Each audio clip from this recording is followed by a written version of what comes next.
नमस्कार मित्रों, आज की इस विस्तृत और आसान कहानी में हम जानेंगे सुभद्रा के जीवन के बारे में, जो वासुदेव और रोहिणी की बेटी, बलराम और श्री कृष्ण की बहन, अर्जुन की पत्नी और अभिमन्यु की माता थी। सुभद्रा का नाम कुछ ग्रंथों में चित्रा भी लिखा गया है और उनकी कई घटनाएं महाभारत व हरिवंश में मिलती हैं। सुभद्रा का परिवार ब्रज मथुरा से जुड़ा हुआ माना जाता है। रोहिणी और वासुदेव के घर बलराम का जन्म वृंदावन में हुआ, पर सुभद्रा का जन्म मथुरा या द्वारका में हुआ। यह जगह जगह अलग अलग कहानी में मिलता है, पर एक बात तय है, वह कृष्ण और बलराम की बहन थी और परिवार में उनका स्थान बहुत पवित्र था।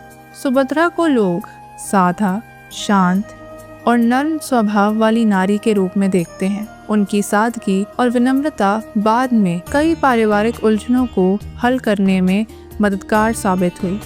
अर्जुन के जीवन में सुभद्रा का प्रवेश उस समय हुआ जब वह वनवास पर थे। अर्जुन ने अलग अलग जगहों में जाकर युद्ध कला और अध्ययन किया था।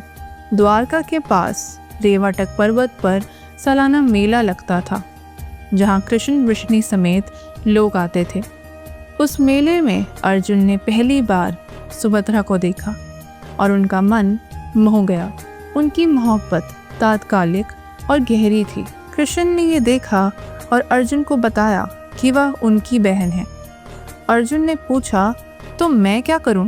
कृष्ण ने चालाकी से कहा कि स्वयंवर में लड़की का चुनाव उसका अपना होता है, इसलिए वही तरीका जोखिम भरा हो सकता है। उन्होंने कहा कि यदि अर्जुन चाहे तो वह सुभद्रा का अपहरण कर ले, यानी युद्धक और पारंपरिक तरीके से नहीं, पर एक तरह की क्षत्रिय परंपरा के अनुसार। अर्जुन ने कृष्ण से अनुमति ली, युधिष्ठिर को जानकारी दी और कृष्ण ने उसे रथ और घोड़े देकर मदद की। कुछ कथाओं में कहा जाता है कि सुभद्रा ने खुद विरोध नहीं किया। शायद उसने अर्जुन की वीरता और कृष्ण की बातों पर भरोसा किया। कुछ कथाएं ये भी बताती हैं कि कृष्ण ने सुभद्रा से पहले से ही सलाह मशवरा कर लिया था, पर अलग अलग संस्करण हैं। जब सुभद्रा का अपहरण हुआ तो वृष्णि परिवार और अन्य लोग गुस्से में आए। विशेषकर बलराम नाराज हुए कि कृष्ण चुप क्यों हैं। कृष्ण ने सबको समझाया कि अर्जुन एक महान क्षत्रिय हैं और इस विवाह से परिवार व राजनीतिक स्थितियां स्थिर होंगी।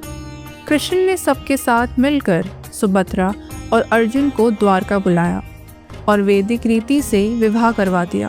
अर्जुन ने द्वारका में 1 साल बिताया और फिर अपनी यात्रा पर चला गया, पर उनका और सुभद्रा का रिश्ता प्रेम व समझ पर टिका रहा।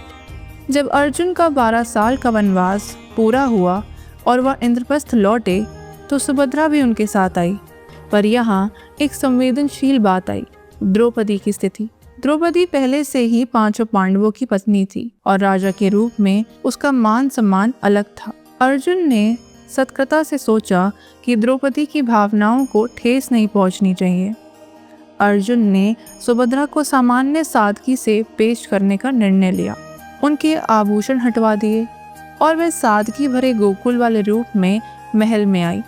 सुभद्रा ने विनम्रता से द्रौपदी के समक्ष कहा, मैं आपकी दासी हूँ, और द्रौपदी ने मन से सुभद्रा के प्रति अपनापन आ गया।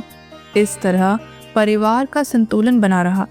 सुभद्रा की नम्रता ने बड़ा काम किया। अब आते हैं सुभद्रा और अर्जुन के वैवाहिक जीवन के सबसे महत्वपूर्ण फल पर, उनका पुत्र अभिमन्यु। अभिमन्यु का जन्म और पालन पोषण विशेष रूप से महत्वपूर्ण था। सुभद्रा ने अपने बेटे को माँ की ममता और स्नेह से पाला, जबकि कृष्ण, बलराम और अर्जुन ने उसे युद्ध कला, नीति और शौर्य सिखाया। अभिमन्यु छोटा रहते ही एक महान योद्धा बना। महाभारत के युद्ध में अभिमन्यु ने अद्भुत पराक्रम दिखाया। उसने चक्रव्यूह भेद किया, पर अंदर फंसकर अकेला ही वीरगति पाई। अभिमन्यु की मृत्यु ने सुभद्रा का जीवन बदल कर रख दिया। एक माँ के लिए ये सबसे बड़ा दुख था। अर्जुन खुद अपने दुख का सामना नहीं कर पाया और कृष्ण को जाकर सुभद्रा के दुख की खबर दी।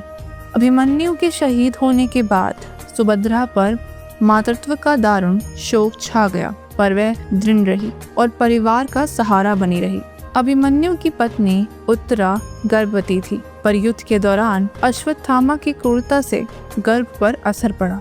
कई पुराण कहानियां बताती हैं कि उस समय जब गर्भ नष्ट हो गया या उसका जीवन संकट में था, तो दशरथ, कृष्ण या महर्षि व्यास की कृपा से वह शिशु बच गया। उसे परीक्षित नाम दिया गया। परीक्षित पांडव वंश की अगली पीढ़ी का स्तोत्र बना। यही वजह है कि सुभद्रा की मातृत्व भूमिका सिर्फ निजी नहीं रही, बल्कि राजवंश की निरंतरता में निर्णायक रही। परीक्षित का राज्य और जीवन आगे चलकर कई कथाओं का केंद्र बना। महाभारत के बाद जब पांडव महाप्रस्थान करने लगे, तब परीक्षित ही सिंहासन पर बैठा और सुभद्रा ने अपने पोते के साथ अपना जीवन गुजारा। यह दिखाता है कि सुभद्रा ने परिवार और धर्म की रक्षा में महत्वपूर्ण भूमिका निभाई। अब बात करते हैं रथ यात्रा और लोक पूजा में सुभद्रा की महत्ता की। भारत के प्रसिद्ध त्योहारों में पूरी जगन्नाथ रथ यात्रा का स्थान बहुत बड़ा है। वहाँ तीनों भाई बहन जगन्नाथ, कृष्ण, बलभद्र, बलराम और सुभद्रा साथ बैठते हैं। रथ यात्रा में सुभद्रा बीच में बैठती है, जो प्रतीक है वे दोनों भाइयों के बीच मेल और सामंजस्य की छवि है। पुरी के लोग सुभद्रा को माँ की तरह पूजते हैं। वे रथ का हिस्सा हैं। भक्त उनसे आशीर्वाद लेने आते हैं और रथ खींचने वाली भीड़ में हर कोई भाग लेता है।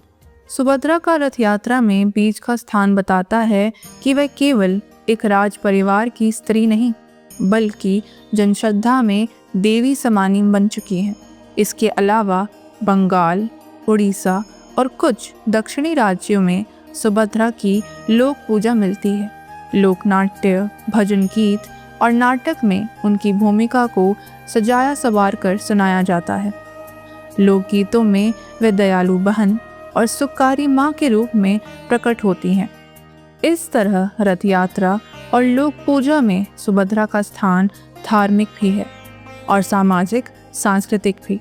वे लोगों के दिलों में एक स्नेही और जोड़ने वाली शक्ति बनकर रही हैं। सुभद्रा की विरासत यानी अभिमन्यु व परीक्षित के माध्यम से उनका प्रभाव बहुत लंबा है। अभिमन्यु की वीरता ने महाभारत की कथा को घना और भावुक बना दिया। परीक्षित के जरिए पांडव वंश की अगली कड़ी सुरक्षित रही।